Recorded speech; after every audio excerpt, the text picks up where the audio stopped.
We are the Apitipi and Ancinapek. We are very, very proud. We've been here since time immemorial. What I had noticed was that we had a lot of young people, particularly young mothers, who wanted to work. They said, we want to work, however, we have little ones, we don't have a daycare. And I heard it time and time again. And I always thought, well, we'll get that daycare.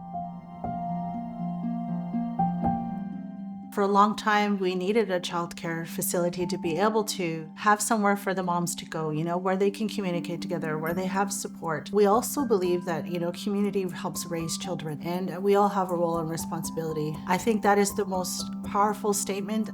There's a lot of advocates for children in this community. Everyone has some sort of role to play, and everyone is advocating for someone or some family or some children of any age, of any group. It's been proven in several different departments, and several different community members have shown their advocacy for their children and for the families of the community. Anyone who comes and talks to us and wants to empower the children in their culture and their traditions is just more than welcome to do so.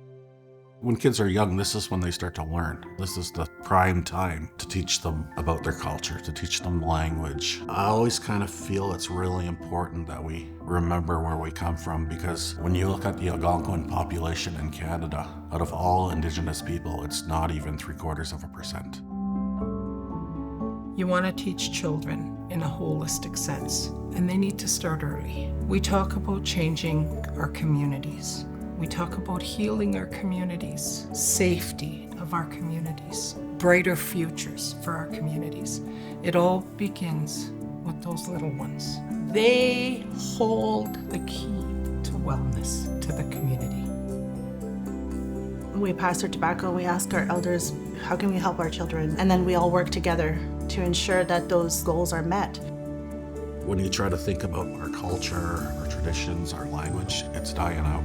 And this is a really good way for us to make sure that it stays, that our future leaders know our language and they know about the traditions and our culture and our ceremony. That's why having this daycare here is really a great idea to ensure that it survives.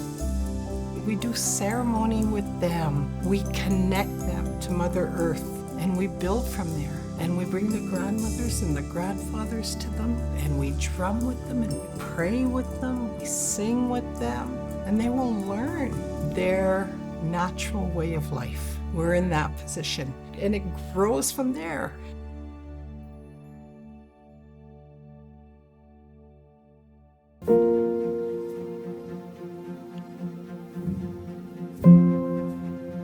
So we're going to try and do storytelling, get elders in, drumming classes, everything from the time they're little until they're ready to go to school.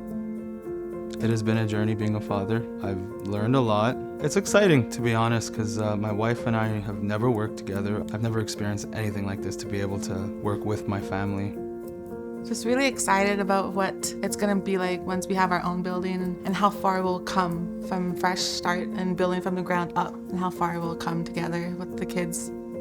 Most exciting for me, seeing our kids develop into the people that they want to be and doing things that they feel passionate about so that they can live happy, rich, fulfilling lives with a lot of joy and happiness.